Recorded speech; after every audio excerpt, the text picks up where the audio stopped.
telling everybody, I'm telling everybody, I'm telling everybody about the one I love.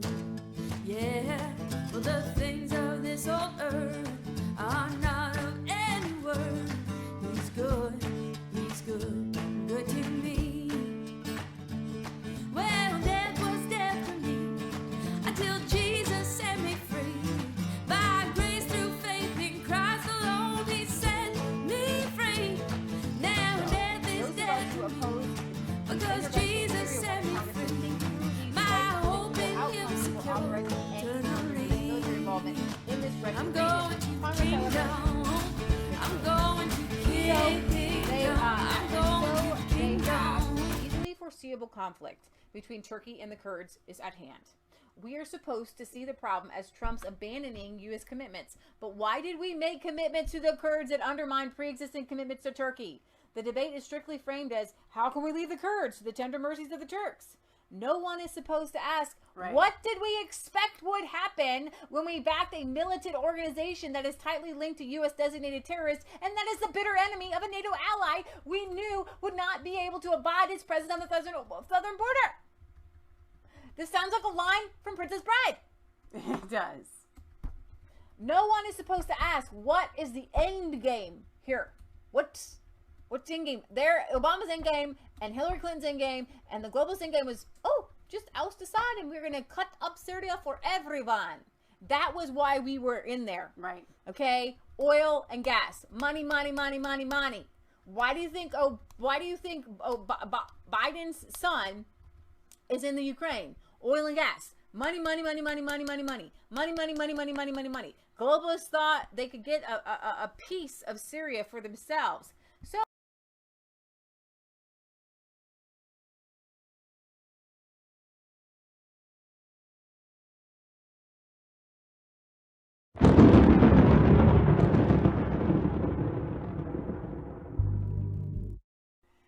hey guys, welcome back to Resistance Chicks. We're your hosts, Leah and Michelle. Today is the 11th of October, 2019. Do you know what last night was? The most epic Trump rally in the history of Trump rally, funded entirely by the Russians. Sir, you never know until the back of that massive cargo plane opens up and they walk down holding a coffin with 4 or 5 great soldiers on each side of it, representing our various forces. That you never know. And then I see it, and I see people that were smiling, oh, Mr. President, thank you for being here, thank you for being here, and I think they're doing great. And then 20 minutes later, we'll be outside when that big plane pulls up, and that door comes down, and they are walking the coffin with their boy inside this coffin with an American flag over the top. And they're walking that coffin down this ramp. And I've seen people that I thought were really incredible the way they would. I didn't even understood how they could take it so well. Scream like I've never seen anything before. Sometimes they'll run to the coffin. They'll break through military barriers. They'll run to the coffin and jump on top of the coffin. Crying, mothers and wives crying desperately. And this is on these endless wars that just never stop. And there's a time and there's a place, but it's time to stop. I'm like, this is a no-brainer. And it just goes to show, we hear all of this stuff from this woman right here, okay? And those like her on the left. Not one more school shooting, but you're sure fine if they make it out of school and they go over and you send them to Afghanistan for them to get blown to pieces. You're fine to send them over there. You're fine to kill them after they've gotten out of high school with you're so focused on gun control. No one should have a gun but the military. Nobody should. Well, you know what? Miss I am Native American. You didn't learn anything the last time the government had all the guns and your people that are not really your people didn't have guns. So, and it's not just Elizabeth Warren, because what I want to explain to you is that they're called neocons for a reason. The John McCain's this world. They don't care about lives. They don't care about you. They don't care about your children. Right, for the National Review, and this is actually a good article by Andrew McCarthy, who is a contributor to the National Review here. I think he's either a senator or representative. I'm not exactly. I don't know. But anyways, he's in their Congress, I believe. And anyways, the official National Review editorial said Trump's doing the wrong thing. That we're abandoning the Kurds. Now, I kind of explain this to you. The Kurdish people, they're kind of an ethnic group. They have their own sort of quasi-religion, and there are different groups of these Kurds, and they live in the contiguous area there with Turkey and Iran and in Syria, and they've kind of carved out a part of northern Syria for themselves, and we helped arm them so that they could help us fight ISIS. And we posted a lot of their videos because they're not Muslim, so the women fight. The Kurdish women have been stout fighters. But here's the thing: do we continue to fight now for them? Right. Against Turkey, and there's a gas pipeline. There's oil going through this northern region is the most plush, where all the crops are grown and where all the oil is.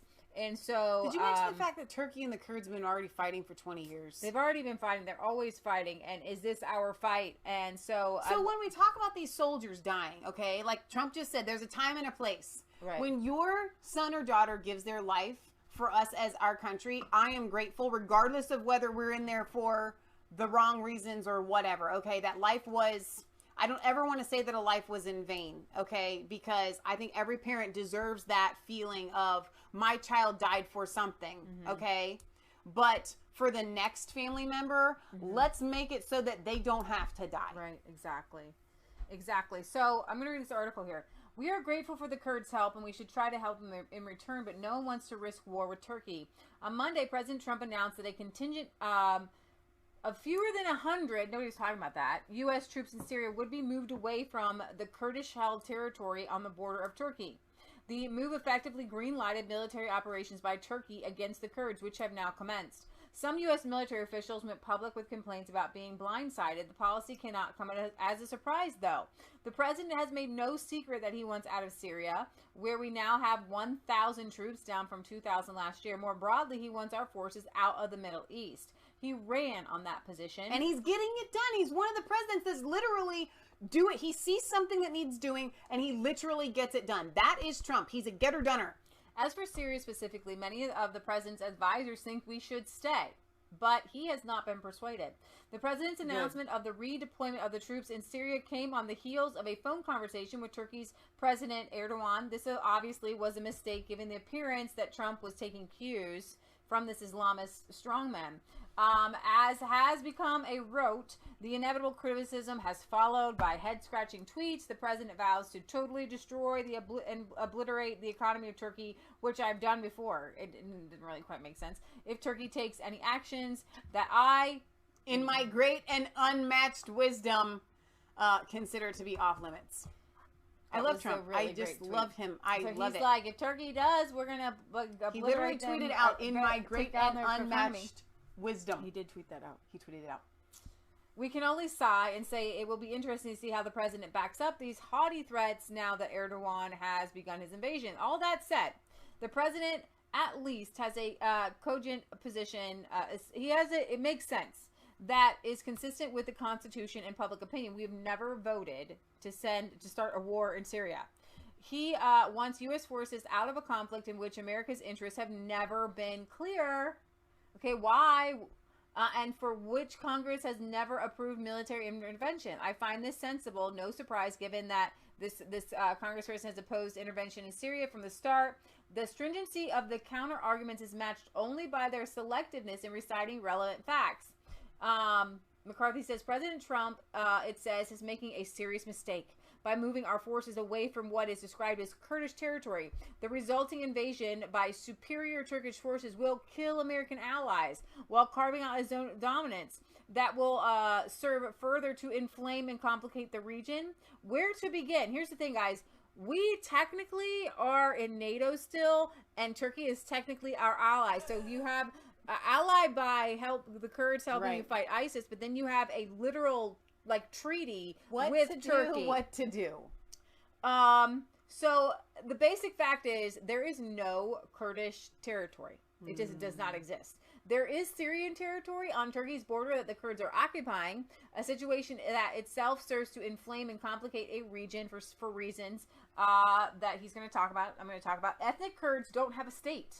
They live in Syria, Turkey, Iraq, and Iran.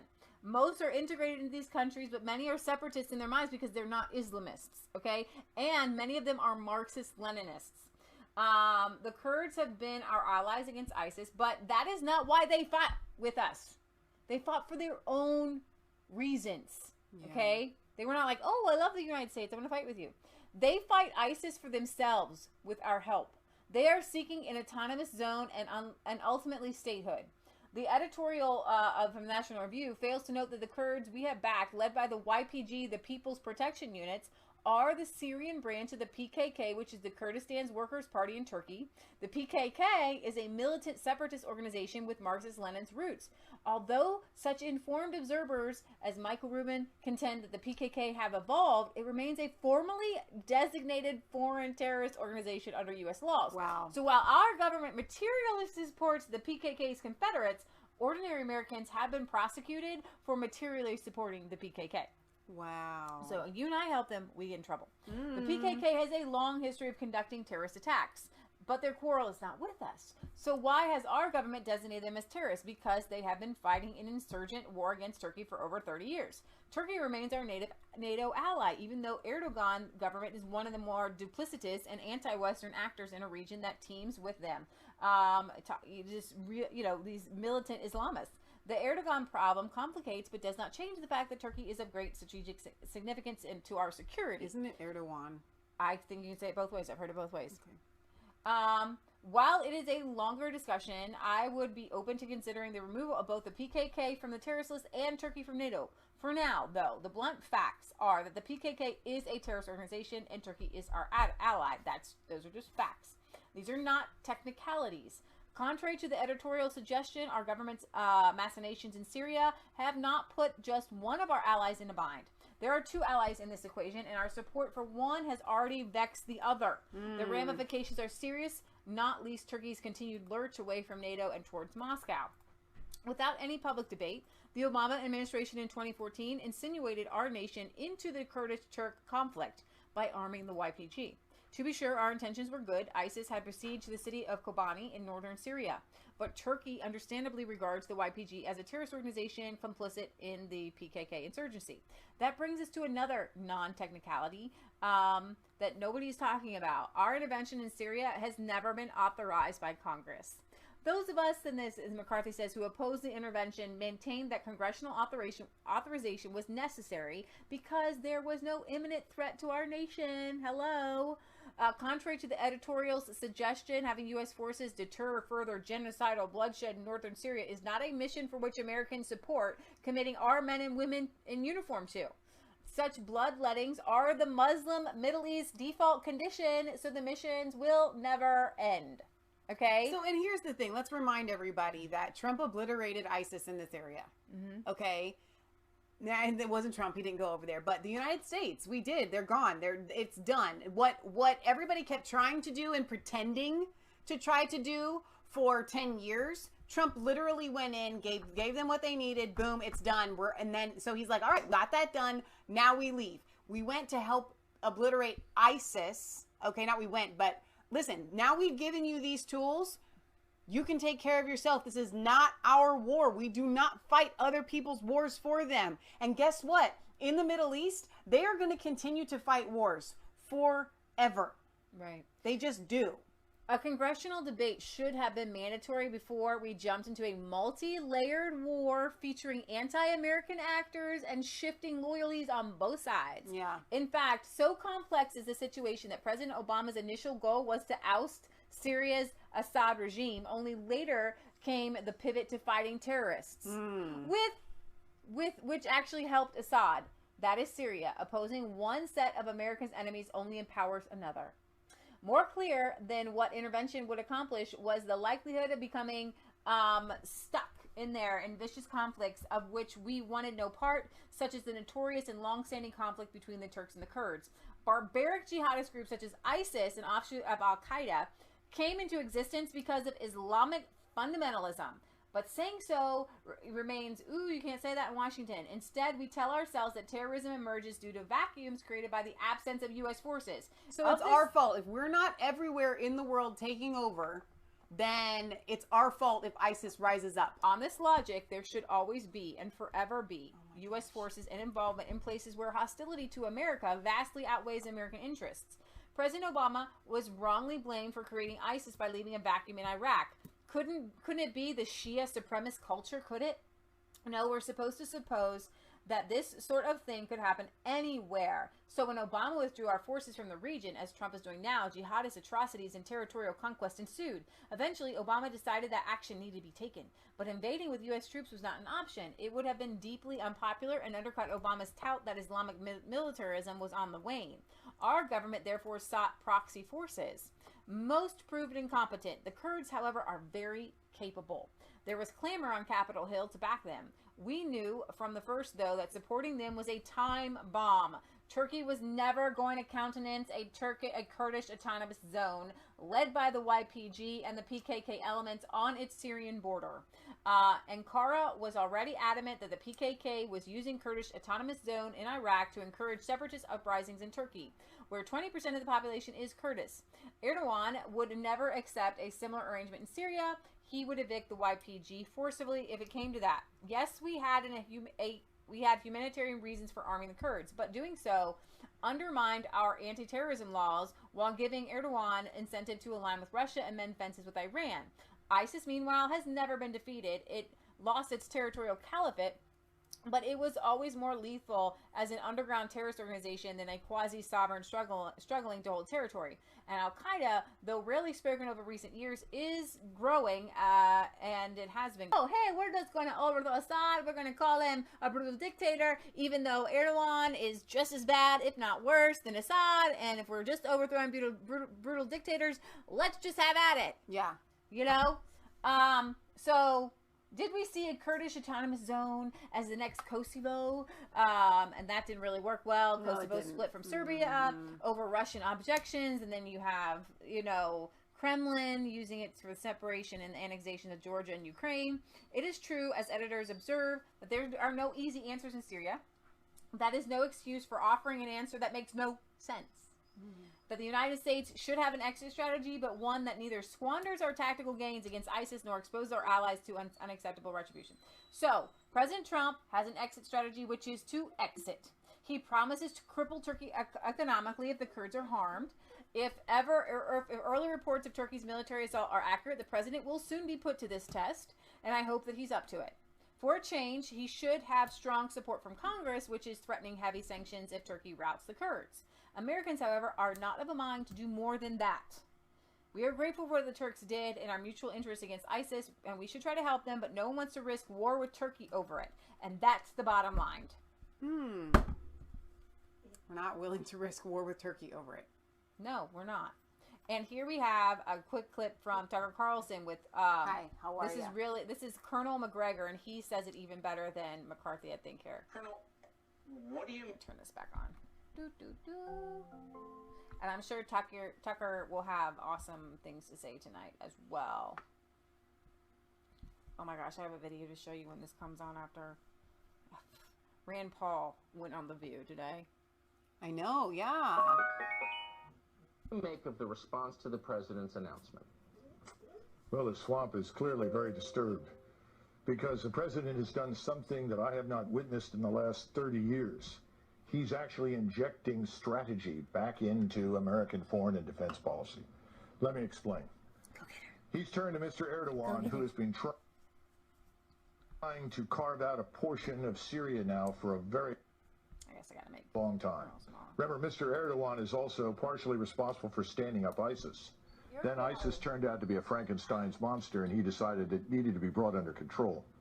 Now he wants to resettle Sunni Arab refugees in northwestern Syria and create a kind of security zone for Turkish interests. But he's also simultaneously told Mr. Erdogan you can do this, but now you are responsible for dealing with ISIS if ISIS rears its head. If it comes back, it's your problem. Now, this is a very important point. The president has shifted the burden of responsibility for something that is clearly regional, clearly goes back to Turkey, to Mr. Erdogan. At the same time, Russia has promised to maintain the territorial integrity of Syria, come what may. How is Russia going to deal with Mr. Erdogan, who has decided to carve out a piece of Syria for his own purposes? And then we have Iran. Iran wants to maintain its connectivity to Lebanon and its Shiite allies in that country. But with the Turks dominating northern Syria, Iran now is going to be unable, or at least will find it far, far more difficult to connect with Lebanon. The point is, the president has checkmated all of the key players in the region in Syria. Now they must confront each other for a change. But wait. That is the best thing, and the president has checkmated every single one of these guys and said, you're going to have to face each other, because Russia has said we're going to remain, Syria's going to be all Syria, right? Okay. And Turkey's trying to take a piece of Syria, so Russians, then Turkey's going to have to go head-to-head with Russia. Russia and Turkey are supposedly making an alliance, and they are with Iran. Right. So all these people are trying to make alliances with each other, but then Russia has an alliance with Syria. And Russia's the strongest out of all of them. And so Russia's going to decide what's going to happen there. And I think that that's actually a good thing right now, because I think it's going to maintain peace. It's going to be awesome. Speaking of... All right, so I think it's been a great show. If you missed the first half, it was hilarious, covering Trump's Minneapolis. Just a minute. We're almost finished here, okay? We're almost finished. It was really, really fun, and I think that tonight was a great show. Good job, Leah. Well done. Join us back the news on took care of itself. Sunday at 1 p.m. Thanks, Eastern Trump. Standard Time for our... There we go. You guys are really doing a lot of good comments. No, it was great. And Tonight. speaking of comments, we love it when you guys actually take all of your great comments. The more comments we get after the fact, not just in the live chat, but on the video, it puts our video out there better. Okay. So take all of your good comments, go and copy them and put them on the video after it processes, please. Yep. We love you guys. Thanks for being here. Remember, it's not just a conspiracy theory if it's actually the truth. So we love you, and we will see you back here on Sunday. Bye, guys.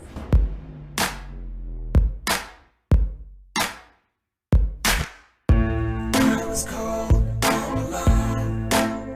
No place for home every day. So afraid, but you call my name.